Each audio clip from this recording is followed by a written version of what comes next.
सभी दोस्तों को शुभ संध्या।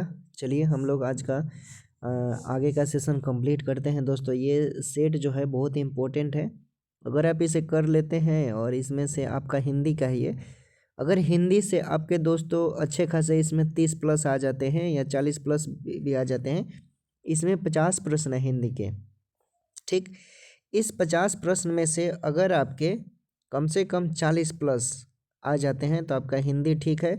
आप प्यून के भी परीक्षा में जो आयोग प्रश्न आपसे पूछेगा उसमें भी आपका स्कोर 30 प्लस आएगा।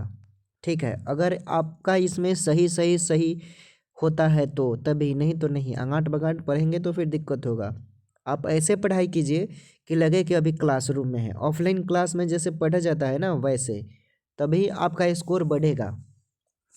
फिर हल्के हल्के में लेंगे तो नहीं बनेगा। ठीक, तो चलिए हम बारी बारी से अब इसको आपको सॉल्व करवाते हैं।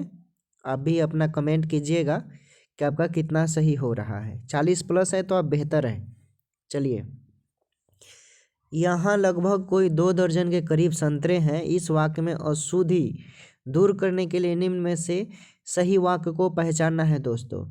ठीक है, ऑप्शन को ध्यान से देख लेते हैं। यहाँ लगभग 2 दर्जन संतरे हैं। बी, यहाँ करीब कोई 2 दर्जन संतरे हैं। सी, यहाँ लगभग 2 दर्जन के करीब संतरे हैं। डी, यहाँ कोई 2 दर्जन के करीब संतरे हैं। कभी कभी अब आपको ऐसा लगेगा कि हल्का प्रश्न है और आसानी से आप गलती कर देते हैं। हल्का प्रश्न, इजी प्रश्न जो रहता है उसी में ज़्यादातर लोग गलतियां करते हैं। यहाँ देखिए ऑप्शन जो आपका ये नंबर है दोस्तों, यहाँ लगभग 2 दर्जन संतरे हैं। जो आपका लगभग है ना, लगभग, करीब इत्यादि शब्द ये क्या है, एक जैसा है, समानार्थी शब्द है और अनिश्चित अर्थ वाले शब्द है। ठीक है, तो इसलिए आपका यही क्या हो जाएगा, अशुद्धि दूर करने के लिए आपका राइट आंसर ये ए नंबर सही हो जाएगा। आगे देखिए, आगे है आपका कि दिए गए विकल्प में से विकर्ण शब्द का विपरीतार्थी शब्द कौन सा है। हम जो लेवल करवा रहे हैं ये चपरासी लेवल का है, स्टैंडर्ड है, एडवांस हिंदी है। ठीक है, देखिए दिए गए विकल्प में से विकर्ण शब्द का क्या उल्टा शब्द बताना है। विपरीतार्थी मतलब उल्टा होता है। ठीक है, तो ऑप्शन को ध्यान से देखिए, विस्तार है, वितरण है, भीतर है, एकत्र है। ठीक है, तो इसमें विकर्ण शब्द आपका एकत्र हो जाएगा। जो विकिरण शब्द दिया हुआ है ये आपका क्या हो जाएगा, एकत्र जो है, विकिरण का उल्टा एकत्र होगा। आगे पूछा है कि वेदों की संख्या कितनी है। वेरी सिंपल, वेदों की संख्या 4 होती है। ऋग्वेद, सामवेद, यजुर्वेद, अथर्ववेद। ऋग्वेद, सामवेद, यजुर्वेद, अथर्ववेद, याद रखिएगा। चलिए आगे देख लेते हैं। आगे पूछा है कि निम्न में से बंधु शब्द का बहुवचन रूप कौन सा है।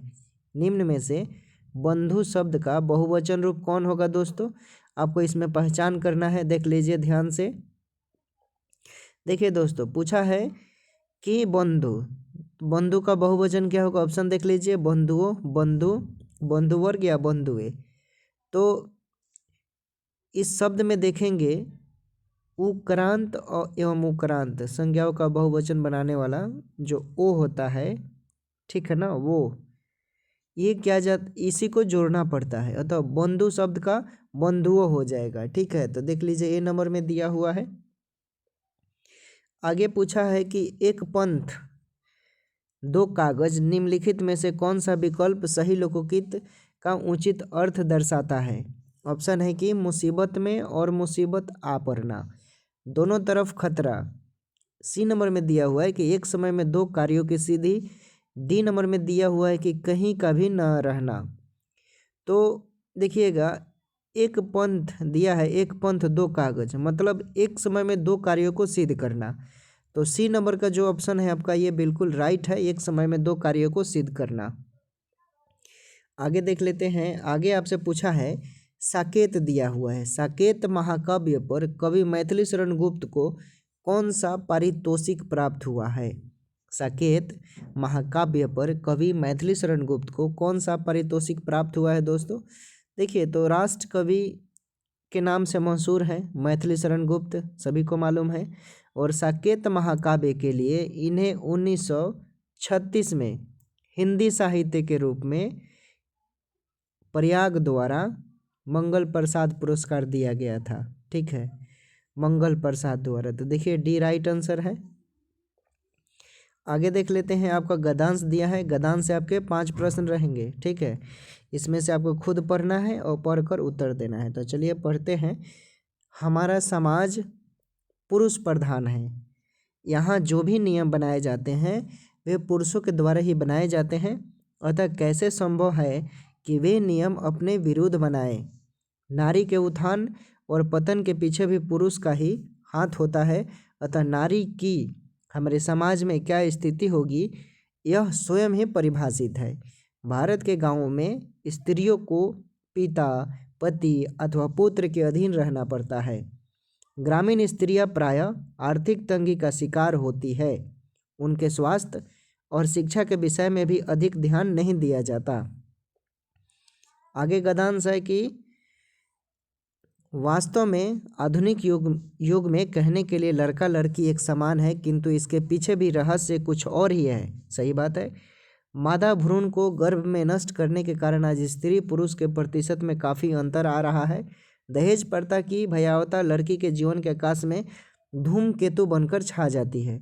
घर से बाहर निकलने का उन्हें विचार असुरक्षित महसूस होता है। सही बात है। उसके बाद दोस्तों पूछा है कि महसूस होता है। अनेक लड़कियां तो विवाह के उपरांत जीवन भर तनाव सहने को विवश हो जाती है। यह स्थिति केवल अशिक्षित लड़कियों की ही नहीं बल्कि शिक्षित लड़कियों की भी है। सही बात है। कितना अच्छा ये गद्यांश है दोस्तों, पढ़ने के बाद एक शिक्षा मिलता है। अब चलिए बारी बारी से आपको उत्तर देना है। सदियों से महिलाएं किस प्रथा को निभाती आ रही है? तो अभी ऊपर हम लोगों ने पढ़े थे कि सदियों से महिलाएं परिवार को पुरुष वर्ग के अधीन होने की प्रथा को निभाती आ रही है। ठीक है, तो देखिए परिवार के पुरुष वर्ग के अधीन होने का परंपराएं निभाती आ रही है। सही है। उसके बाद है कि गद्यांश का मूल तथ्य क्या है? इस गद्यांश का मूल तथ्य क्या है? मेन पार्ट क्या है दोस्तों? तो देखिए इसमें ऑप्शन दिया है कि सदी सदी में दहेज जैसी कुप्रथा को समाज में बनाए रखना। उसके बाद यह है लड़का लड़की में समान अधिकार का अभाव होना। उसके बाद है कि पुरुषों का विरोध करना। इस उसके बाद है कि महिलाओं द्वारा पुरुष प्रधान व्यवस्था को नष्ट करना। ऑप्शन को हम देख रहे हैं तो दोस्तों मालूम चलता है कि लड़का लड़की में समान अधिकार का अभाव है। सही बात है। आज भी देखिएगा लड़का लड़की का लड़कों का जल्दी शादी क्यों नहीं हो रहा है? ये सबसे बड़ा रीजन है क्योंकि सभी लोग लड़कियों को गर्भ में ही मार रहे हैं भाई, दवा खाकर अबॉर्शन करा रहे हैं, बच्चा गिरा दे रहा है लोग। ये प्रॉब्लम है। ठीक है ना। ये कहीं ना कहीं ये लड़का और लड़की में क्या है, भेदभाव हो रहा है। और इसीलिए ज़्यादातर कोई अब देखिएगा जल्दी जल्दी किसी का शादी भी नहीं हो रहा है। लड़कियों की संख्या कम है इसलिए। चलिए आगे देखते हैं। तो समझ लें इसका क्या राइट आंसर होगा, लड़का लड़की में समान अधिकार का भेदभाव। उसके बाद पूछा है दोस्तों कि गद्यांश में आए धूमकेतु शब्द का मतलब क्या है? तो दोस्तों गद्यांश में जो धूमकेतु शब्द का प्रयोग हुआ है उसका मतलब होता है डर या खौफ। ठीक है, तो देखिए डी नंबर में दिया हुआ है डर या खौफ मंडराना। आगे पूछा है आपसे कि लोहे के चने चबाना निम्नलिखित में से कौन सा विकल्प इस मुहावरे का उचित अर्थ दर्शाता है? लोहे के चने चबाना निम्नलिखित में से कौन सा विकल्प इस मुहावरे का उचित अर्थ बताता है? दोस्तों देखिए कभी भी ना किसी भी लड़की के पीछे नहीं भागिएगा। ठीक है, आप में टैलेंट होगा ना तो लड़की आपके पीछे पीछे आएगी। ठीक, लेकिन लड़की के पीछे आज के जनरेशन में नहीं भागना है, एक बात याद रखिएगा। और जो लड़की मतलबी हो, ठीक है ना, आपके पैसों से प्यार करे, बीच बीच में पैसे लाती हो, उसे कभी रिश्ता मत जोड़िएगा, बर्बाद हो जाओगे दोस्त। ठीक है ना। तो यही बात है। चलो आगे। तो ये है लोहे के चना चबाना, मतलब इसका मुहावरे का अर्थ पूछा है। देखिए लोहे का चना चबाने का मतलब है, ऑप्शन देख लीजिए, लोहे के चनों का शौकीन होना, चने के लिए मारे मारे फिरना, बहुत कठिनाई का सामना करना या बहुत खतरा उठाना। तो इसका राइट आंसर होगा कि बहुत कठिनाई का सामना करना होता है लोहे का चने चबाना। आगे देख लीजिए। आगे पूछा है आपसे दोस्तों कि अगरबत्ती की सुगंध से थकावट दूर हो गई। निम्न में से इस वाक्य में जो प्रयुक्त काल हुआ है इसका मतलब बताना है कि अगरबत्ती की सुगंध से थकावट दूर हो गई है। तो ऑप्शन है कि अपूर्ण भूतकाल, पूर्ण भूतकाल, पूर्ण वर्तमान काल या सामान्य भूतकाल। देखिए दोस्तों यह वाक्य सामान्य भूतकाल का है। कौन सा भूतकाल का है? ये सामान्य भूतकाल का है। समझिए, समझाते हैं। क्योंकि जिस वाक्य से भूतकाल की क्रिया के विशेष समय का ज्ञान हो या बोध ज्ञान न हो, वह सामान्य भूतकाल ही कहलाता है। ठीक है, याद रखिएगा। आगे पूछा है दोस्तों कि दिए गए विकल्प में प्रचुर का विकल्प शब्द कौन सा होगा? प्रचुर का विलोम पूछा है इसमें। प्रचुर का विलोम क्या होगा? तो सभी को ये आसान है। प्रचुर का विलोम उच्च या मृदुल, उच्च होना चाहिए, और मृदुल का विलोम निम्न या कठोर होगा। तो यहाँ पर प्रचुर का पूछा है, इसलिए आपका राइट आंसर अल्प होगा। क्या होगा? अल्प होगा। ठीक है, प्रचुर मतलब उच्च, तो भाई इसका अल्प मतलब कम। उसके बाद है दोस्तों कि मेरी बहन उच्च शिक्षा डैश ऑस्ट्रेलिया जा रही है। दिए गए विकल्प में से सही शब्द का चयन करना। इसी तरह के प्रश्न पूछे जाएंगे आपसे सिविल कोर्ट में। ठीक है, देखिए दोस्तों, ऑप्शन है पर, में, के लिए या को। ठीक है, तो इसमें आपको पकड़ना है कि बताइए जो खाली स्थान है वहाँ पर भरना है दोस्तों। मेरी बहन उच्च शिक्षा डैश ऑस्ट्रेलिया जा रही है, तो इसका राइट आंसर हो जाएगा के लिए, यानी उच्च शिक्षा के लिए। तो राइट आंसर आपका बी हो जाएगा। क्यों बी होगा? क्योंकि रिक्त स्थान पर के लिए का ही प्रयोग शब्द शोभा दे रहा है। वाक्य इस प्रकार होगा कि मेरी बहन उच्च शिक्षा के लिए ऑस्ट्रेलिया जा रही है, तो के लिए परफेक्ट होगा। उसके बाद देखते हैं कि जहाँ शब्दों के अर्थ से चमत्कार स्पष्ट हो, वहाँ डैश माना जाता है। इस तरह के भी फिल इन द ब्लैंक्स वाला भरने वाला आपसे भी 3-4 प्रश्न पूछे जाएंगे, क्योंकि प्रश्नों की संख्या 35 है दोस्तों। ठीक है, तो सब सिलेबस के अकॉर्डिंग पूछेगा आपसे। तो जहाँ शब्दों के अर्थ से चमत्कार स्पष्ट हो, वहाँ डैश माना जाता है। देखिए, जहाँ भाई शब्दों के अर्थ से चमत्कार स्पष्ट हो, वहाँ उसको हम लोग अर्थालंकार बोलते हैं। क्या बोलते हैं? अर्थालंकार। D right answer. निम्न में से स्त्रीलिंग शब्द को पहचानना है। निम्न में से स्त्रीलिंग शब्द को पहचानना है। चलिए, इसमें हम हिंट देते हैं आपको कि कौन कौन पुल्लिंग है, आप ऐसे पकड़ लीजिएगा। ठीक, काशीदार पुल्लिंग है, पजामा पुल्लिंग है। अब आपको या तो बी सही होगा या डी सही है। दो हम छाड़ दिए, 50-50 कर दिए। अब बताइए। तो दोस्तों इसका राइट आंसर हो जाएगा जुराब। जुराब स्त्रीलिंग है, और घाघरा एक नदी है जो सारण में पड़ता है। ठीक है, और पटना में जाकर मिल जाता है। ठीक, आगे देख लेते हैं 16 नंबर प्रश्न। 16 नंबर प्रश्न पूछा है कि दिव्या और सौम्या डैश में बरी है। दिव्या और सौम्या में डैश बरी है। कौन बरी है? तो देखिए, दिव्या और सौम्या में आपका कौन बरा है? यहाँ राइट आंसर बी कौन होगा। प्रश्न लगाएंगे, दिए गए विकल्प में माल का समानार्थी शब्द कौन होगा? अब माल गांव देहात वाला माल नहीं कि लड़का जब जाता है 9वां 10वां वाला 11 12 वाला, कोई लड़की साइकिल से जाएगी रास्ते से, तो लड़का बोलेगा वो ये देखो नई माल जा रही है, तो वो वाला माल नहीं। ठीक है, यहाँ दूसरा माल पूछा है।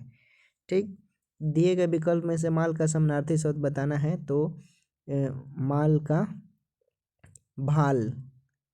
ठीक है, माल का एक भाल होता है और एक आपको बताना है, तो मस्तक हो जाएगा। ठीक है, राइट आंसर ये हो जाएगा। चलिए आगे देखते हैं। चूँकि भाल का समानार्थी शब्द मस्तक है, और माफ़ कीजिएगा यहाँ जो माल मिस्टेक से टाइपिंग हुआ है ये भाल होगा। ठीक है, चलिए आगे देखते हैं। आगे है, निम्न में से बुढ़िया का बहुवचन रूप क्या होगा? बुढ़िया का बहुवचन रूप क्या होगा दोस्तों? तो बुढ़िया का बहुवचन रूप बुढ़िया होगा। सी नंबर वाला बुढ़िया जो है ये सही है, क्योंकि जिन स्त्रीलिंग शब्दों के अंत में या आता है, ठीक है, उन्हें बहुवचन बनाने के लिए या पर चंद्र बिंदु लगाया जाता है। तो देखिए यहाँ लगा दिया सी पर, तो वो सही हो गया। उसके बाद पूछा है आपसे कि चिरजीवो जोरी जुरे क्यों न स्नेह गंभीर को घटी ये वृष भानुजा वे हलदार के वीर। इन पंक्तियों में किस अलंकार का प्रयोग हुआ है? देखिए, इस पंक्ति में आपको क्या पकड़ना है? अलंकार पकड़ना है। इन पंक्ति में क्या है दोस्तों? ऑप्शन देख लेते हैं। उत्प्रेक्षक है, रूपक है, उपमा है, श्लेष। तो इसमें श्लेष अलंकार है। यहाँ वृज जो है, ठीक है ना, यहाँ वृष भानुजा के दो अर्थ हैं। एगो हो जाएगा वृष वृष भानु की पुत्री राधा, ठीक है, ऊपर देख लीजिए जो दिया हुआ है, ठीक है, यानी वृष भानु की पुत्री राधा, और एगो वृषभ मीन्स क्या होता है, बैल की अनुजा यानी बहन, ठीक। तो इस तरह हलदार दो अर्थ व्यक्त करता है, बलराम और बैल। तो श्लेष अलंकार हो गया। इसी तरह के सवाल पूछेगा। लेवल में स्टैंडर्ड बहुत सोच समझ कर सेट किया हूँ, इसे आप कीजिएगा। हनुमान की पूंछ में लग न पाई आग, लंका सागरी जल गई, गए निश्चाचर भाग। इन पंक्तियों में कौन सा अलंकार है? अलंकार से भी आपके 4 प्रश्न पूछे जाएंगे, इसको क्लियर कर लीजिएगा। तो देखिए इन पंक्तियों में ऑप्शन देख लीजिए, आपका अतिशयोक्ति अलंकार है। अतिशयोक्ति अलंकार जब किसी वस्तु अथवा घटना को, जब किसी वस्तु या घटना को बढ़ा चढ़ा कर हम बोलते हैं, उसको अतिशयोक्ति अलंकार बोलते हैं। अब देखिएगा, आपका कोई दोस्त होगा, ठीक है, स्प्लेंडर प्लस खरीद लेगा तो बोलेगा कि अरे ये वो दिस डेट, बढ़ा चढ़ा कर, नहीं अपाची किन लिया है मैंने, बुलेट पर चढ़ते हैं, ठीक है। तो ऐसा ऐसा बात होता है, तो बढ़ा चढ़ा कर बोलने को हम अतिशयोक्ति अलंकार बोलते हैं। उसके बाद है कि गांधी को राष्ट्रपिता कहा गया है, वाक्य में संज्ञा किससे किस रूप में परिवर्तित हो रही है। गांधी को राष्ट्रपिता कहा गया है, सभी जानते हैं। इस वाक्य में संज्ञा किस से किस रूप में परिवर्तित हो रही है, ये आपको पकड़ना है।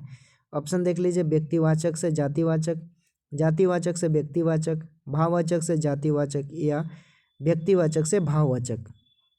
देखिए दोस्तों, इस वाक्य में जो गांधी को राष्ट्रपिता कहा गया है, ये जानते हैं किस में परिवर्तित हो रहा है, ये जातिवाचक से व्यक्तिवाचक में, ठीक है ना। व्यक्ति की बात हो रही है, विशेष व्यक्ति की। गांधी जी विशेष व्यक्ति, आम आदमी तो थे नहीं। आगे है, यह देखिए अरविंद से शिशु वृंद कैसे सो रहे हैं। पंक्ति में अरविंद शब्द क्या है? यह देखिए अरविंद से शिशु वृंद कैसे सो रहे हैं।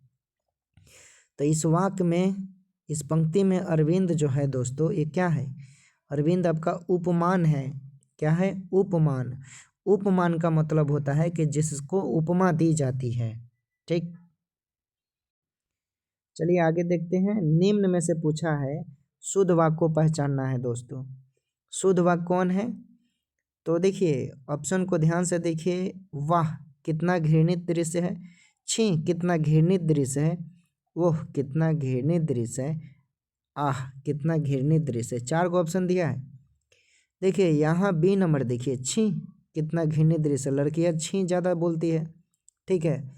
यहाँ बच्चों की तुलना कमल से की गई है। किससे? ठीक है, यहाँ बच्चों की जो शुद्ध पकड़ना है, ठीक है। तो इसमें वाक्य जो छी है दोस्तों, यहाँ पर देखिए छी है, कितना घृणित दृश्य है, शुद्ध वाक्य किया गया। ये जब वाक्य में घृणा का बोध हो तब छी का प्रयोग किया जाता है, ठीक है। सुंदरता होने पर वाह का प्रयोग किया जाता है। याद रखिएगा, जब वाक्य में घृणा का बोध हो तो वहाँ पर छी का प्रयोग करते हैं, सुंदरता का बोध होता होगा वहाँ वाह का प्रयोग करते हैं। अगर आश्चर्य यानी सडनली का बोध हो तो वहाँ पर वोह का प्रयोग करते हैं, ओह माय गॉड। तथा अगर व्यथा का बोध हो तो आह बोलते हैं, ठीक है। याद रखिएगा ये सब ट्रिक। चलिए आगे देखते हैं, आगे आपसे क्या पूछा है। चलिए आगे पूछा है दोस्तों कि दिए गए विकल्प में अकुलाना का समानार्थी शब्द कौन है। अकुलाना का आपको समानार्थी शब्द बताना है, ठीक है। तो देखिए इसमें अकुलाना का समानार्थी शब्द क्या हो जाएगा, ऑप्शन को ध्यान से देखेंगे हम लोग। तो अकुलाना का ये दोस्तों हो जाएगा आपका व्याकुल होना, ठीक है। क्या हो जाएगा? व्याकुल होना। अकुलाना का समानार्थी शब्द क्या होता है? व्याकुल होना। उसके बाद पूछा है, कबीर दास जी की रचनाएं निम्न में से किस में संकलित है। कबीर दास ने जो रचनाएं लिखा है वो किस में संकलित है? तो इसमें से आपका राइट आंसर हो जाएगा बीजक में। कबीर दास की जो रचनाएं हो बीजक में संकलित है, याद रखिएगा। इनकी सूरसागर, मृगावती, सूरदास, कुतुबन, ये सब रचनाएं हैं उनका।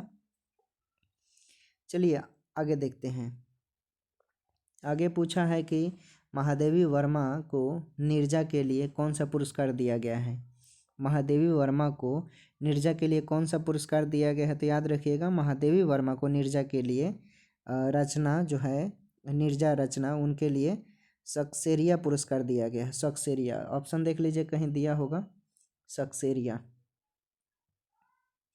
देखिए यहाँ पर दिया हुआ है सक्सेरिया पुरस्कार आपका सी नंबर में दिया है। उसके बाद है कि मथुरा, आगरा, धौलपुर, ग्वालियर आदि क्षेत्र में निम्नलिखित में से कौन सा बोली बोली जाती है। मैं है ऐसे बोला जाता है स्टेशन पर, कृपया ध्यान दीजिए मथुरा से चलकर आगरा, धौलापुर और ग्वालियर को जाने वाली ट्रेन गाड़ी संख्या 55612 प्लेटफॉर्म नंबर 1 पर आ रही है। तो वो वाला नहीं जो कि ये भाषा की बात बोल रहा है, ठीक है। तो भाषा में आपका राइट आंसर ब्रज भाषा होता है, याद रखिएगा ब्रज भाषा। मथुरा, आगरा, धौलपुर, ग्वालियर ब्रज भाषा बोला जाता है, ठीक। ब्रज भाषा व्यापक काव्य रचना भी है एगो। आगे देख लेते हैं 28 नंबर कि निम्न वाक्यों के किस वाक्य में त्रुटि पहचानना है आपको कि किस में त्रुटि है। आधुनिक हिंदी के सबसे सशक्त कवियत्रियों में से एक होने के कारण उन्हें आधुनिक मीरा के नाम से भी जाना जाता है। आधुनिक मीरा के नाम से जाना जाता है। तो सभी को मालूम है कि आधुनिक हिंदी के सबसे सशक्त कवियत्रियों, यहाँ सबसे सशक्त के स्थान पर, यहाँ सबसे सशक्त देखिए आधुनिक हिंदी के सबसे सशक्त है, तो बोल रहा है उसके स्थान पर चूंकि हमें त्रुटि पहचानना है, तो त्रुटि में ऑप्शन देख लीजिए, ऑप्शन भी दिया है। तो राइट आंसर आपका आधुनिक हिंदी के सबसे सशक्त कवियत्री जो है ये क्या है, ये त्रुटि है। क्या है, त्रुटि है, ठीक है। इसमें आपका राइट आंसर यहाँ सबसे सशक्त के स्थान पर क्या होगा, सशक्त होगा। सशक्त का प्रयोग किया जाना चाहिए लेकिन ऐसा नहीं किया गया है, इसलिए आपका राइट आंसर ये हो जाएगा, ठीक है। ये जो है सशक्त लिखा हुआ है यही। उसके बाद देखिए आगे पूछा है आपसे कि विशेषण की 3 अवस्थाएं होती है, मूल अवस्था, डैश तथा डैश। दिए गए विकल्प में से सही विकल्प का समूह का चयन करना है आपको। ऑप्शन देख लीजिए दिया हुआ समक्ष है। तो देखिए डी नंबर देखिए उत्तरावस्था और उत्तमावस्था। उत्तरावस्था और उत्तमावस्था जो है, ठीक ना, ये क्या है, विशेषण की 3 अवस्थाएं होती हैं, मूल अवस्था, उत्तरावस्था और उत्तमावस्था। मूल अवस्था, उत्तरावस्था और एक यहाँ पर उत्तमावस्था हो जाएगा, ठीक। तो डी राइट आंसर। आगे देखिए आगे पूछा है आपसे कि दिए गए विकल्प में प्रतिक्रिया का पर्यायवाची शब्द कौन सा होगा। प्रतिक्रिया का पर्यायवाची शब्द कौन सा होगा, तो प्रतिक्रिया का पर्यायवाची शब्द प्रत्युत्तर होता है, प्रत्युत्तर होता है, प्रत्युत्तर। ये नंबर में जो दिया हुआ है यही प्रतिक्रिया का पर्यायवाची प्रत्युत्तर होता है। दिल्ली डैश मेरठ डैश दूरी लगभग 70 किलोमीटर है। दिए गए विकल्प में से सही विकल्प का चयन करके वाक्य को पूरा करना है। इसमें देखिए इस वाक्य के रिक्त स्थानों की पूर्ति के लिए इसमें दिल्ली से, ठीक है, क्या होगा, दिल्ली से मेरठ की, यहाँ पर की और यहाँ पर से होगा, तो ये राइट आंसर हो जाएगा। आगे देखिए आगे पूछा है कि निम्नलिखित में से धूर्त शब्द से संबंधित मुहावरा का पहचान करना है। धूर्त शब्द से संबंधित मुहावरे का क्या करना है, पहचान करना है। ऑप्शन है हाथ साफ करना, नाकों को चने चबाना, रंगा सियार या जहर उगलना। अभी देखिएगा सोशल मीडिया पर जो रहमान सर है उनको लोग रंगा सियार बोलता है, पता नहीं क्यों रंगा सियार बोलता है। सर गुस्सा भी हो गए। क्लास में उनका एगो शॉर्ट वायरल रील जो है वो बहुत वायरल भी हुआ है, 7-8 लाख लोग देख लिया उसमें, ठीक है। तो रंगासिया रहमान सर के नाम पर लोग कमेंट करता है, हालांकि सर बोले रंगासिया तोर बाप तोर दादा तोर परदादा, वो बोले थे कमेंट में, वीडियो में देखिएगा, ठीक है। तो इसमें आपको बताना है राइट आंसर 32 का बी हो जाएगा, रंगासियार, ठीक है। हिंट दे दिया था मैंने पहले ही। उसके बाद पूछा है दोस्तों कि कोयले की दलाली में मुंह काला, इस लोकगीत का अर्थ निम्नलिखित में से कौन सा विकल्प दर्शाता है। दिए गए विकल्प में अब देखिए धूर्त, जो धूर्त है, ठीक है ना, क्या है दोस्तों, सॉरी माफ़ कीजिएगा, धूर्त बोल रहे हैं। आपका ऊपर नंबर का जो मैंने बताया था, ठीक है, धूर्त शब्द यही मुहावरा का पहचान तो रंगासियार बताया था। इसका हमें बताना है कोयले की दलाली में मुंह काला, तो इसका मतलब हो जाएगा, यानी ऑप्शन को ध्यान से देख रहे हैं हम तो बुरा काम बदनामी का कारण बन जाता है, जबकि ये सही है। ठीक है, कोयले की दलाली में मुंह काला मतलब बुरा काम करेंगे तो मुंह काला होगा, बदनामी होगा। उसके बाद पूछा है कि निम्न में से पुल्लिंग शब्द को पहचानिए। निम्न में से पुल्लिंग शब्द को पहचानिए, तो पुल्लिंग शब्द को अगर पहचान करना है तो हम दो को फिर छांट देते हैं। चलिए 50-50 आपको ऑप्शन देते हैं, ठीक है। देखिए दोस्तों, इसमें भुज और चिड़िया ये क्या है, स्त्रीलिंग शब्द है। भूजा और चिड़िया स्त्रीलिंग शब्द है। बाकी इसी दोनों में से आपका राइट आंसर होगा। अब बताइए इसमें से क्या राइट आंसर होगा। तो दोस्तों राइट आंसर कपरा हो जाएगा। कपरा जो है ये क्या है, पुल्लिंग है। बाकी जाति, भूजा, चिड़िया क्या है, स्त्रीलिंग है। कपरा पुल्लिंग है, देखने से भी मालूम चल रहा है। अब चलिए 35 नंबर सवाल। 35 को ही प्रश्न पूछे जाएंगे, लेकिन हालांकि हम लोग इस वीडियो में 50 प्रश्न करेंगे। 35 में जिन दोस्तों का स्कोर 30 आया होगा, 30, उनका मैं इतना गारंटी देता हूं कि आपका प्यून में हिंदी में 30+ आएगा, अगर आप ये ईमानदारी से सेशन कर रहे हैं तो। ठीक है, चलिए आगे देखते हैं। आगे 35 नंबर का प्रश्न है कि दिए गए विकल्प में से पवित्रता का विशेषण बताना है। पवित्रता का विशेषण बताइए। देखिए ध्यान से, पवित्रता का विशेषण इसमें पवित्र हो जाएगा, पवित्रता। ठीक है, पवित्रता का विशेषण पवित्र हो जाएगा। चलिए आगे अब देखते हैं आगे आपसे क्या पूछा है।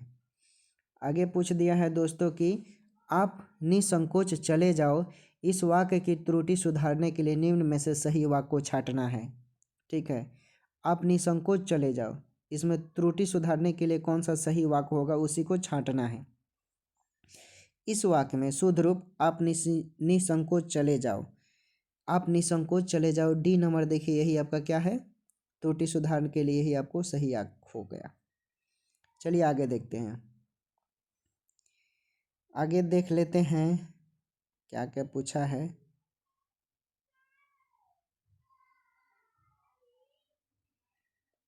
आगे पूछा है दोस्तों कि डैश खिड़की की शीशा तोड़ा है, डैश बता दे। दिए गए विकल्प में से सही विकल्प का चयन करके वाक्य पूरा करना है। तो जिसने खिड़की तोड़ा है वह बता दे, यही आपका राइट आंसर हो जाएगा। चलिए आगे देखते हैं। आगे पूछा है कि आज हर कोई मानसिक रूप से बीमार दिखता है। इस वाक्य में हर कोई किस प्रकार का शब्द है। हर कोई किस प्रकार का शब्द है, तो सदैव एक वचन का है। आज हर कोई मानसिक रूप से बीमार है, यानी यह एक वचन को बोध कर रहा है। हर कोई क्या है, एक वचन। आगे है कि निम्न में से सही जोड़ा को चुनना है। ठीक है, इसमें कौन सही जोड़ा है, तो देखिए जयशंकर प्रसाद यामा, नहीं ये गलत हो जाएगा। जयशंकर प्रसाद यामा नहीं लिखे थे। महादेवी वर्मा याति, इनका भी गलत है। नसीरा शर्मा जिया हट, नहीं इन्होंने तो ऐसा कुछ लिखा ही नहीं। सुमित्रानंद पंत, तो इन्होंने चिदम्बरा लिखा है। ये आपका सही है, डी ही सही है, चूँकि सही जोड़ा की बात किया है तो एक को सही है इसमें। ठीक है, यामा महादेवी की कृति है, याद रखिएगा। ये जो यामा है ना, ये महादेवी वर्मा की कृति है। ठीक है, चलिए आगे देख लेते हैं। आगे पूछा है दोस्तों कि दिए गए विकल्प में से उन्नत शब्द क्या दर्शाता है। उन्नत शब्द क्या दर्शाता है, तो उन्नत शब्द आपका विशेषण दर्शाता है। क्या दर्शाता है, विशेषण। उसके बाद है कि अनंत की सही संधि होगी। अनंत की सही संधि क्या होगा, तो अनंत का सही संधि अन प्लस अंत। देखिए ए नंबर में जो है ये आपका सही है। उसके बाद पूछा है कि व्युत्पत्ति के आधार पर संज्ञा के कितने भेद होते हैं। भाई कितना आसान प्रश्न है। व्युत्पत्ति के आधार पर संज्ञा के 3 भेद होते हैं। कितने, 3 भेद होते हैं। व्यक्तिवाचक, ठीक है, जातिवाचक और भाववाचक।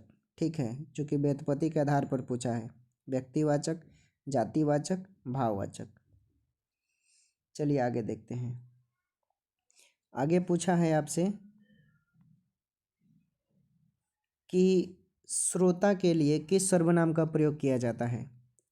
श्रोता के लिए किस सर्वनाम का, तो मध्यम पुरुषवाचक का प्रयोग किया जाता है। श्रोता के लिए मध्यम पुरुषवाचक सर्वनाम, ठीक है। तो श्रोता जो है ये मध्यम पुरुषवाचक सर्वनाम का बहुत बड़ा उदाहरण है। वर्तनी की दृष्टि से शुद्ध शब्द को पहचानना है। तो देखिए ऑप्शन देख लेते हैं। उपयुक्त है, उपयुक्त है, इसमें से राइट आंसर आपका ये हो जाएगा। उपयुक्त ये क्या है, ये शुद्ध शब्द है। चलिए आगे देखते हैं। आगे पूछा है हिंदी में प्रयुक्त शब्द बाल्टी शब्द भंडार के दृष्टि से किस तरह का शब्द है। भंडार के दृष्टि से किस तरह का शब्द है, तो ये जो है आपका विदेशज है। बाल्टी विदेशी शब्द है, ठीक है, याद रखिएगा। चलिए आगे देखते हैं।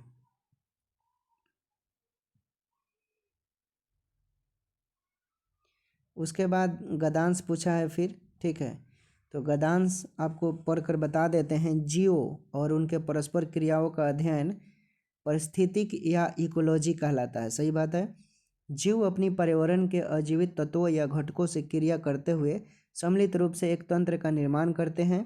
इसे पारिस्थितिक तंत्र या इकोतंत्र कहा जाता है। विभिन्न इकोतंत्रों का संगठन भिन्न भिन्न होती है। इकोतंत्र यथार्थ में कार्बनिक या जैविक और अकार्बनिक या अजैविक घटकों की आपस में अंतःक्रियाओं और उनके परस्पर निर्भरता का समुच्चय है। उसके बाद पूछा है कि इस शब्द का प्रयोग मूल रूप से जीवों के समूह और आवास के परस्पर मिलने से निर्मित एक क्रियाशीलता का इकाई के निर्माण को प्रकट करने के लिए कहा गया है। इस ग्रह पर उपस्थित समस्त इकोतंत्र को सम्मिलित रूप से जैव मंडल की संख्या दी जा सकती है। परिस्थिति तंत्र के घटकों में सूर्य का प्रकाश, कार्बनिक पदार्थ, जलवायु, उत्पादक, उपभोक्ता, ये सब हैं। ठीक, चलिए प्रश्न करते हैं। दिया है कि जीवों और उनके पर्यावरण के परस्पर क्रियाओं का अध्ययन क्या कहलाता है। अभी थोड़ी देर मैंने इसके बारे में बताया, इकोलॉजी कहलाता है। उसके बाद पूछा है कि पृथ्वी पर उपस्थित समस्त इकोतंत्र को सम्मिलित रूप से क्या कहते हैं। तो भाई इसको सम्मिलित रूप से हम लोग बोलते हैं जैवमंडल, ठीक है, जैवमंडल। उसके बाद पूछा है कि पारिस्थितिक तंत्र या इकोतंत्र का घटक इसमें से कौन नहीं है। तो इकोतंत्र का घटक परमाणु ऊर्जा नहीं है, बाकी सूर्य का प्रकाश, कार्बनिक पदार्थ, मौसम, ऊपर अभी मैंने उसका उदाहरण भी दिया था। उसके बाद पूछा है कि लेखन कौशल से संबंधित नहीं है, इसमें कौन। तो लेखन कौशल से आपका संबंधित ये जो विचारों के बीच संबंध स्थापित न करना, यही आपका नहीं है। बाकी विषय वस्तु को स्पष्ट व तार्किक रूप से संगठित करना, लेख को कुशलता पूर्वक लिखना, व्याकरण का सही उपयोग करना, ठीक, यही आपका राइट आंसर हो जाएगा। उसके बाद देखिए लास्ट आखिरी प्रश्न, बाल घात का प्रयोग होगा। बाल घात का प्रयोग होगा तो बाल घात का प्रयोग सभी को मालूम है कि बोलने के कौशल में किया जाता है। ठीक, तो इस तरह आज का हमारा क्लास समाप्त होता है।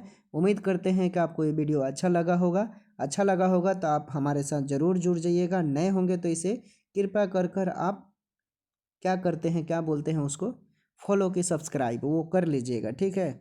बाकी अगर आप इसका PDF चाहिए होता है आपको, तो डिस्क्रिप्शन में हम अपने टेलीग्राम का लिंक दे दिए हैं, वहाँ से आप इसको आसानी से प्राप्त कर सकते हैं। ठीक, जुड़िएगा। डेली शाम को लाइव 5 बजे हम रहते हैं, जुड़ते हैं और क्लास करवाते हैं, ठीक है। तो चलिए मिलेंगे अगले क्लास में। टेक केयर, बाय बाय, अपना ख्याल रखें और पढ़ते रहें और देखते रहें स्टैंड BPSC।